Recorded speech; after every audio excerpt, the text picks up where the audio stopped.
Hello guys. तो आज का जो लेक्चर है वो है हमारा कफ दोष पे। कफ दोष जैसा कि आपको पता है शारीरिक दोष 3 होते हैं और उसमें से एक हमारा कफ दोष भी है। तो आज का पूरा लेक्चर जो है कफ दोष पे डिपेंड होगा, उसके सामान्य गुण, उनके सामान्य कर्म, वृद्धि कर्म, क्षय कर्म तथा उसके प्रकार के बारे में जानेंगे।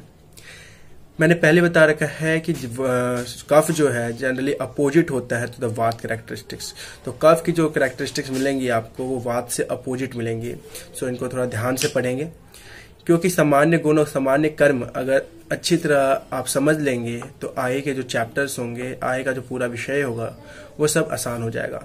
सो let's go to our next topic. हाँ, तो शुरू करते हैं। सबसे पहले हम स्टार्ट करते हैं कफ दोष के सामान्य गुण से।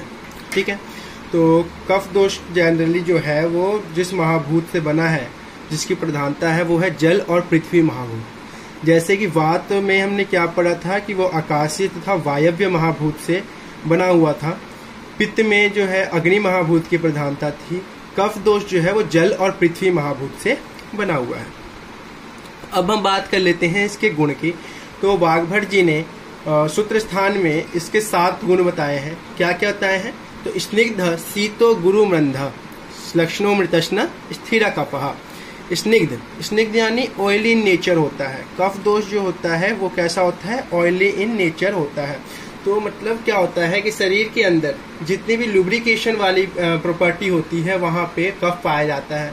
जैसे ज्वाइंट्स होते हैं, ज्वाइंट्स के अंदर लुब्रिकेशन पाया जाता है, लुब्रिकेटिंग एजेंट पाए जाते हैं, वो सब कफ होते हैं।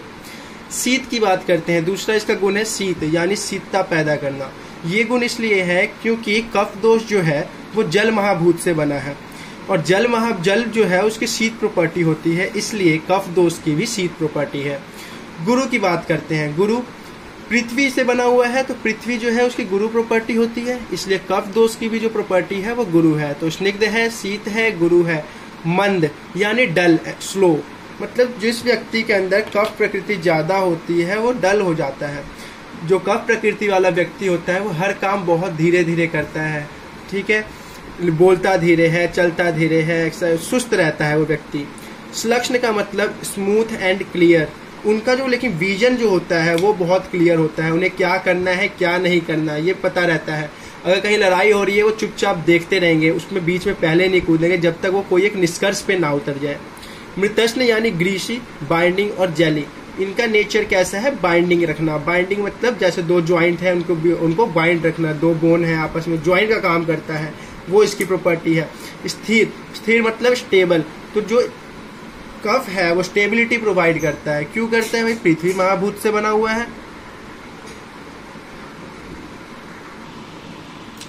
तो स्टेबिलिटी जो प्रॉपर्टी है वो किसकी है? कफ दोष की। तो कफ दोष के सामान्य गुण क्या हो गए? स्निग्ध शीतो गुरु मृंदः लक्षणो मृतष्ण स्थिर कपः। अब हम इसके सामान्य कर्म की बात कर लेते हैं। सामान्य कर्म यानी इसकी अविकृत स्टेज में कैसा कर्म करता है। अविकृत, ठीक है, तो अविकृत स्टेज में क्या करेगा? तो दे रखा है कि श्लेष्मा स्थिरत्व स्निग्धत्व संधि बंध क्षमा आदि भी। श्लेष्मा यानी कफ को श्लेष्मा से डिनोट कर रखा है। ठीक है, कफ को श्लेष्मा भी बोला जाता है। प्रॉपर्टी कर्म क्या कह रहा है? स्थिरत्व यानी स्थिरता पैदा करना। स्थिरता क्यों? क्योंकि इसका जो गुण है ऊपर उसमें भी आपने देखा स्थिर, तो ये क्या करता है? स्टेबिलिटी प्रोवाइड करता है। स्निग्धता, ठीक है, स्निग्धत्व यानी स्निग्धता, तो लुब्रिकेशन प्रोवाइड करता है। हमारे ज्वाइंट्स में जो है वो लुब्रिकेशन प्रोवाइड करता है। उसके बाद दे रखा है संधि बंध। संधि मतलब होता है ज्वाइंट्स, बंध मतलब होता है बाइंडिंग। तो ये क्या करता है? ज्वाइंट्स को बाइंड करके रखता है। ठीक है, तो इसकी जो ये काम क्या करता है? संधि बंध। फिर है क्षमा। क्षमा का मतलब क्या है? किसी को माफ कर देना। अब कोई व्यक्ति किसी को माफ क्यों करेगा? जब उसकी सोचने की शक्ति, उस पर माइंड का कंट्रोल जो होगा वो बहुत स्ट्रांग होना चाहिए कि कोई कुछ गलती कर भी देता है तो उसको माफ करने की उसके अंदर शक्ति होनी चाहिए। और ये शक्ति जो है कफ में प्रकृति वाले व्यक्ति में होता है क्योंकि उनका स्ट्रांग माइंड होता है। तो क्लियर? तो क्या क्या कर्म हो गए? श्लेष्मा, स्थिरत्व, स्निग्धत्व, संधि बंध, क्षमा आदि भी। अब इसके वृद्धि कर्म की बात करते हैं। तो वृद्धि हो जाएगी, इसका मतलब इसके सामान्य गुण जो होगा उसकी भी वृद्धि हो जाएगी। तो श्लोक क्या दे रखा है कि श्लेष्मा यानी कफ अग्नि सदन प्रसे कालस्य गौरवम श्वेत्य शैत्य श्लथांगत्वम श्वास कास अति निद्रता।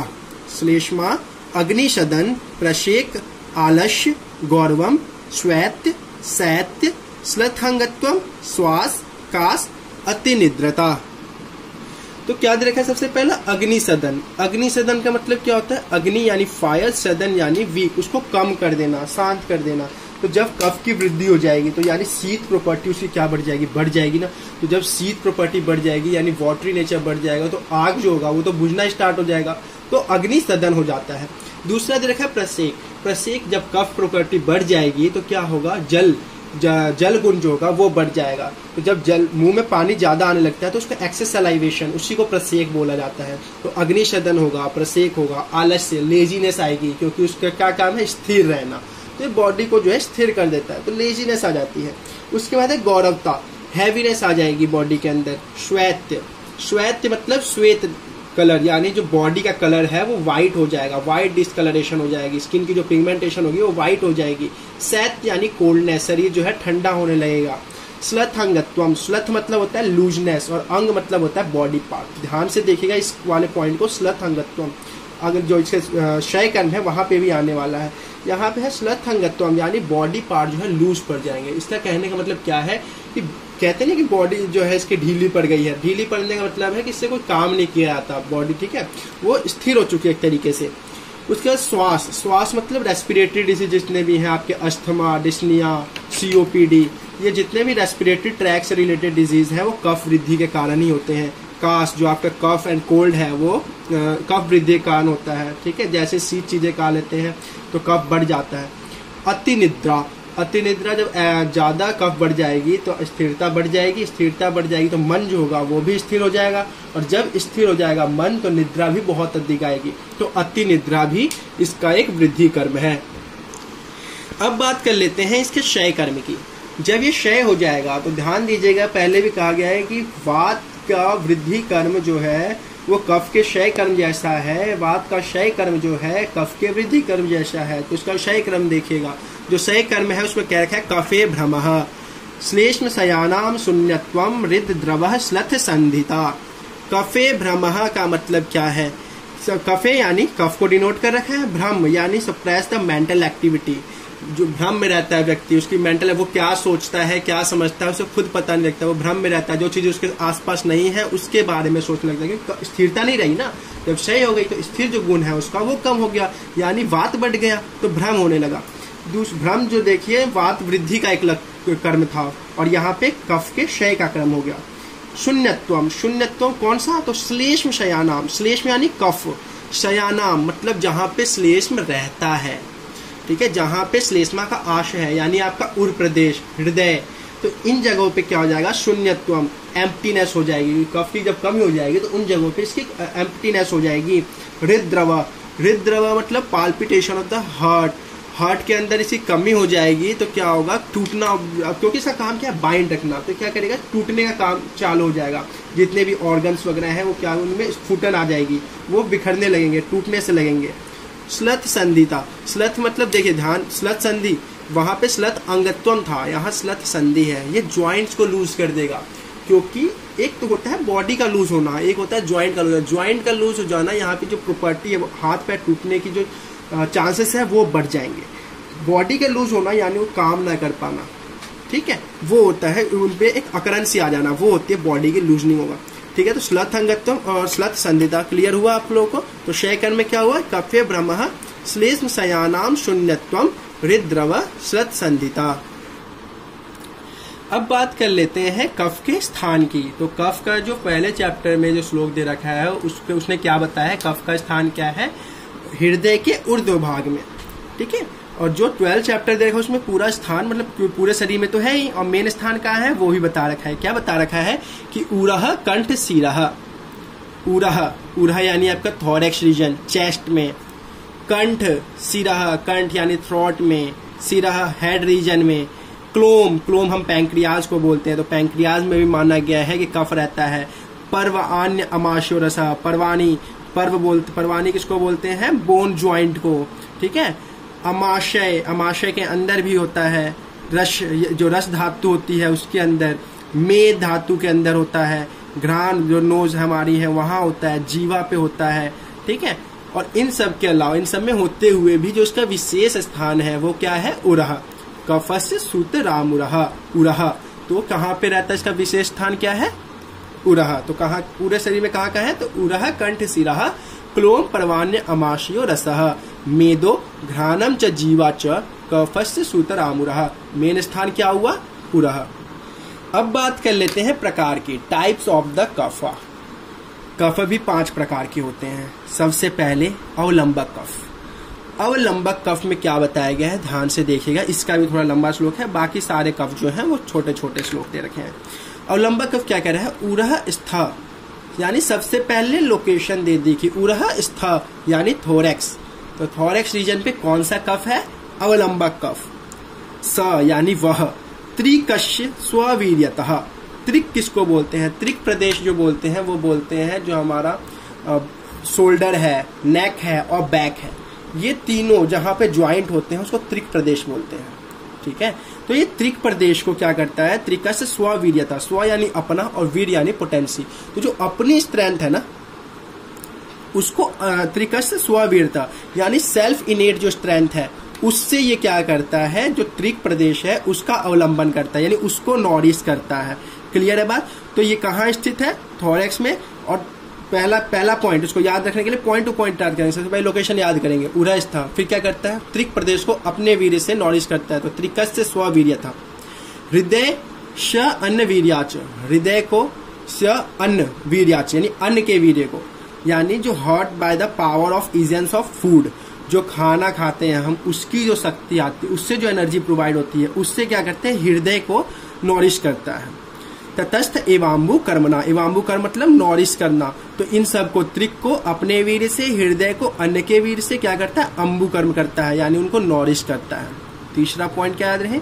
कफ धाम नाम। कफ क्या करता है? अपने स्थान पे रहते हुए च शेषा नाम, शेषा नाम जो बच गए कफ, 4 और कफ है ना, यत करोत अवलंबन, उनका भी अवलंबन करता है, यानी उनको उनके फंक्शन को क्या करता है? रेगुलेट करता है, उनको मेंटेन करता है। कौन करता है? अवलंबक कफ। जैसे पाचक पित्त बाकियों का करता था वैसे अवलंबक कफ सबका करता है। तीसरा पॉइंट क्या रखेंगे कि ये सभी धातु जो शेष कफ है उनका अवलंबन करता है, इसीलिए इसको अवलंबन कार्य करता है, इसलिए इसको अवलंबक कफ कहते हैं। अतो अवलंबक श्लेष्मा। तो पॉइंट टू पॉइंट सबसे पहले लोकेशन याद रखें तो उरह स्थ, फिर याद रखें कि अपने वीर से त्रिक प्रदेश को, तो सत्रिकश्य स्ववीर्यतः। फिर हृदय को अन्न के वीर से, तो हृदय स अन्न वीर्याच क्या करता है? अम्बु कर्म करता है, तो तटस्थ एवं अम्बु कर्मणा। फिर कहाँ रहता है? कफ धाम नाम में रहते हुए जो शेष कफ है उनको नॉरिश करता है, अम्बु कर्म करता है। तो कफ धाम नाम च शेषा नाम यत करोत अवलंबनम, इसीलिए इसको क्या कहते हैं? अवलंबक कफ कहते हैं। तो अतो अवलंबक श्लेष्मा। अब बात करते हैं second type of the kapha, that is a kledaka kapha. क्लेदक कफ, ठीक है, क्लेद करना, क्लेदन पैदा करना। तो इसमें क्या करेगा? यसत्व अमाशय संस्थिता। सबसे पहले लोकेशन दे रखी है, लोकेशन कहाँ है? अमाशय में। तो यसत्व अमाशय संस्थिता, अमाशय में रहता है। क्लेदक कौन रहता है? क्लेदक क्या करता है?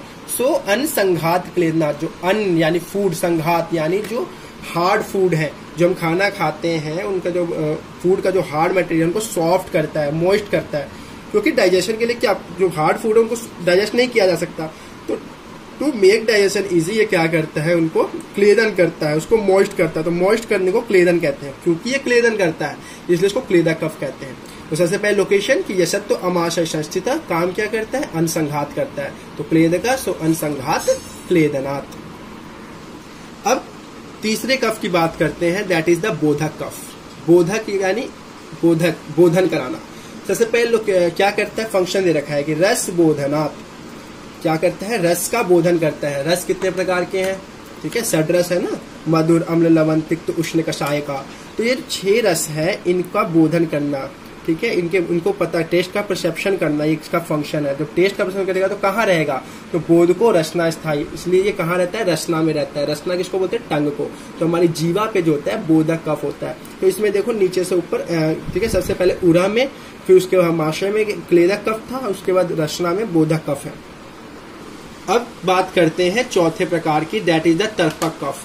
तर्पक यानी तर्पण करना। सबसे पहले लोकेशन दे रखी है कि सिरह संस्थो, सिरह यानी हेड रीजन में स्थित है। तो सिरह संस्थो अक्ष तर्पणात्, यानी अक्ष तर्पणात्, अक्ष जो बोलते हैं वो हम सेंस ऑर्गन को बोलते हैं, एक अक्षी एक है अक्ष, अक्ष आंख को बोलते हैं, अक्ष जो होता है वो पूरे सेंस ऑर्गन को बोलते हैं। तो अक्ष का तर्पण करता है, ठीक है, तर्पण मतलब उनको नॉरिश करता, ठीक है, तो नॉरिश करता है शरीर में रहते हुए पूरे जो सेंस ऑर्गन उसको नॉरिश करता है, तो नॉरिश को तर्पक बोलते हैं, तर्पण बोलते हैं, इसलिए इसको तर्पक कफ नाम दिया गया है। तो तर्पक कफ क्या हुआ, शिरः संस्थो अक्ष तर्पणात् तर्पक। अब बात करते हैं श्लेष्मक कफ, जो आखिरी कफ है। श्लेष्मक कफ यानी श्लेष्मा पैदा करना, कहाँ है, तो संधि संश्लेष, देखो यहाँ तोड़ के पढ़ना, संधि संश्लेष श्लेषकः, संश्लेषण करना, पहले फंक्शन दे रखा है कि संधि का संश्लेषण करता है, संश्लेषण प्लस श्लेषकः, श्लेषक कफ का नाम दे रखा है, तो संश्लेषण प्लस श्लेषकः मिलके बना है संश्लेषण श्लेषकः। तो संधि संश्लेषण, संश्लेषण करता है यानी लुब्रिकेशन एंड स्ट्रेंथनेस ऑफ ज्वाइंट, तो ज्वाइंट का जो है लुब्रिकेशन करता है, उनको स्ट्रेंथ प्रोवाइड करता है, कौन, श्लेष्मक कफ। कहाँ रहता है, तो ऑफकोर्स सी बात है संधि में करता है, तो संधि में रहेगा, तो संधिष्ठु स्थितः, तो संधि में कौन सा रहता है, श्लेष्मक कफ, संधि संश्लेषांश श्लेषकः संधिषु स्थितः। तो आज के टॉपिक में क्या पढ़ा हमने कि कफ की क्या प्रॉपर्टीज हैं, कफ के कितने प्रकार हैं। तो आज हमने तीनों दोष खत्म कर चुके हैं, वात पित्त और कफ, शारीरिक दोष, ध्यान रखिएगा शारीरिक दोष खत्म किए हैं। तो आज के लेक्चर में बस इतना ही। कल के जो लेक्चर होगा उसमें हमें कंबाइन स्टडी करेंगे वात पित्त और कफ का रिलेट करके, ठीक है। तो मिलते हैं नेक्स्ट लेक्चर में, आज के लिए बस इतना ही, दैट्स ऑल, थैंक यू।